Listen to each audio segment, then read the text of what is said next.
एक बौद्ध भिक्षु की कहानी। यह कहानी एक राजा और एक बौद्ध भिक्षु की है। राजा तो बहुत से हुए, लेकिन एक बौद्ध भिक्षु सबसे अलग थे।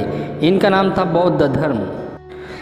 इस कहानी की शुरुआत एक परेशान राजा से होती है। राजा ज़्यादातर परेशानी रहते थे। वह राजा अपने मन को शांत करने का बहुत प्रयास करता था, पर उसका मन शांत नहीं हो पाता।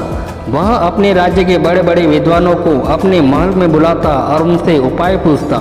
लोग तरह तरह के उपाय राजा को बताते, पर कोई भी उपाय काम नहीं करता।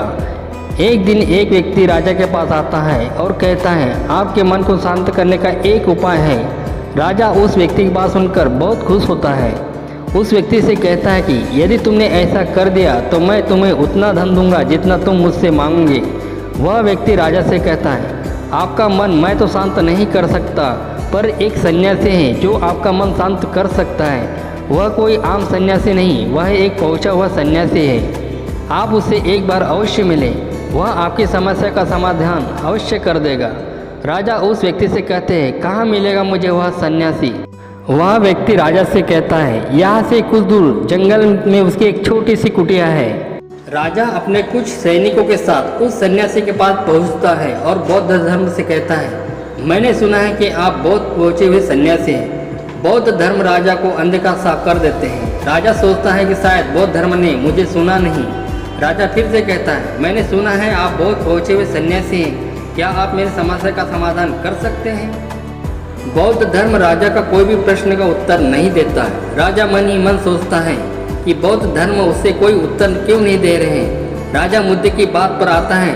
राजा बौद्ध धर्म से पूछता है, क्या आप मेरे मन को शांत कर सकते हैं? बौद्ध धर्म मुस्कुराते हुए और राजा से पूछता है, तुम्हारा मन अशांत क्यों है? राजा कहता है, वैसे तो मेरे पास कोई भी चीज़ की कमी नहीं है। धन मेरे पास इतना है कि जिसका मुझे खुद अंदाजा नहीं। सभी सुख सुविधाएं हैं, लोगों के मन में मेरे लिए आदर है। मैंने बहुत सारे दान पुण्य भी किए हैं, पर बस एक चीज़ की कमी है मेरे अंदर, मेरा मन अशांत रहता है। यदि यह कभी कभी शांत भी हो जाता है तो यह फिर से अशांत हो जाता है। क्या आप मेरे मन को शांत कर सकते हैं? मैं बड़ी आशा लेकर आपके पास आया हूँ, बाकी तो मैं सब उपाय कर चुका हूँ। यही मेरी अंतिम आशा है। बौद्ध धर्म उस राजा से कहते हैं, बिल्कुल मैं तुम्हारे मन को शांत कर सकता हूँ। राजा बहुत खुश होता है। राजा कहता है, उसके लिए मुझे क्या करना होगा? बौद्ध धर्म मुस्कुराते हुए और कहते हैं, कल सुबह तुम मेरे पास आना, फिर ध्यान रहे कि अकेले आना। राजा कहता है, ठीक है, मैं कल सुबह आपके पास आ जाऊंगा। बौद्ध धर्म कहते हैं, पर एक बात का ध्यान रहे, अपने अशांत मन को अपने साथ लाना। राजा सुनकर चौंकता है और सोचता है, यह कैसी बात कही बौद्ध धर्म ने। राजा कहता है, आपने क्या कहा? कृपा करके एक बार फिर बताएंगे? बौद्ध धर्म राजा से कहते, तुम कल सुबह जल्दी आना और अपने अशांत मन को साथ लेकर आना। कहीं ऐसा ना हो कि तुम उसे अपने महल में छोड़ाओ। राजा सोचता है कि वह व्यक्ति कोई पागल तो नहीं, पर क्यों कि राजा के पास कोई विकल्प नहीं है, इसीलिए वह सोचता है कि एक बार प्रयास कर ही लेना चाहिए। अगले दिन राजा अकेला सुबह सुबह बौद्ध धर्म के पास पहुंचता है और कहता है, मैं आ गया। बौद्ध धर्म उस राजा से कहते हैं, तुम तो आ गए हैं, ठीक है, लेकिन तुम्हारा अशांत मन कहाँ है? लाओ उसे मुझे दे दो, मैं उसे अभी शांत कर तुम्हें देता हूँ। राजा कहता, आप यह कैसी बात कर रहे हैं? आप इतने पहुँचे हुए सन्यासी होकर यह भी नहीं जानते कि मन कोई ऐसी वस्तु नहीं जिसे मैं उठाकर आपको दे दूँ।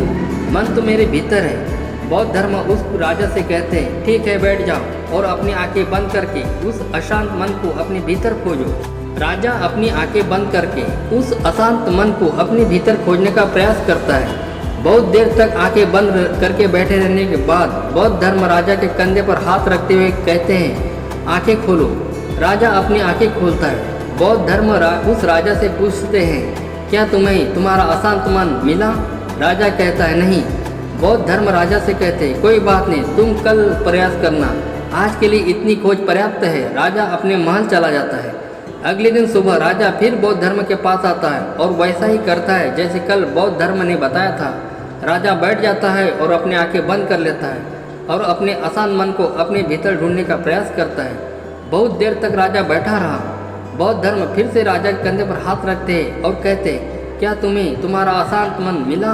राजा बड़ी शांत आवाज़ में बौद्ध धर्म से कहता है, नहीं। बौद्ध धर्म राजा से कहते, कोई बात नहीं, आज के लिए इतना ही पर्याप्त है, तुम कल आना। अगले दिन सुबह राजा फिर बौद्ध धर्म के पास आया और वैसा ही करता जैसे पूरे 2 दिन से कर रहा था। राजा बैठता और अपनी आंखें बंद करता और अपने उस अशांत मन को ढूंढने का प्रयास करता। इस बार बौद्ध धर्म राजा के कंधे पर हाथ रखकर उसकी आंखें नहीं खुलवाते हैं। राजा बस अपनी आंखों को बंद करके बैठा रहता है। काफ़ी समय बीत जाता है। बौद्ध धर्म राजा के पास बैठे ही रहते हैं। पूरा दिन बीत जाता है, पूरी रात बीत जाती है, पर राजा की आंखें बंद करके अपने उस अशांत मन को ढूंढ रहा होता है। अगले दिन सुबह राजा की आंखें खुलती है। जैसे ही राजा की आंखें खुलती है, राजा अपने सिर को बौद्ध धर्म के चरणों में रख देता है और कहता है, मुझे मेरा अशांत मन तो कहीं नहीं मिला, पर वहाँ शांति जरूर मिल गई जिसकी तलाश से मैं अब तक भटक रहा था। उस राजा की तरह आप भी अपनी मन की शांति को कहीं बाहर खोज रहे हैं। वह शांति कहीं बाहर नहीं है, वह शांति आपके भीतर ही है। बस आपको ज़रूरत है उसे भीतर खोजने की। यह थी एक मोटिवेशनल स्टोरी, एक बौद्ध भिक्षु की कहानी। आपको यह वीडियो कैसा लगा? अच्छी लगे तो लाइक और सब्सक्राइब जरूर कीजिए। धन्यवाद।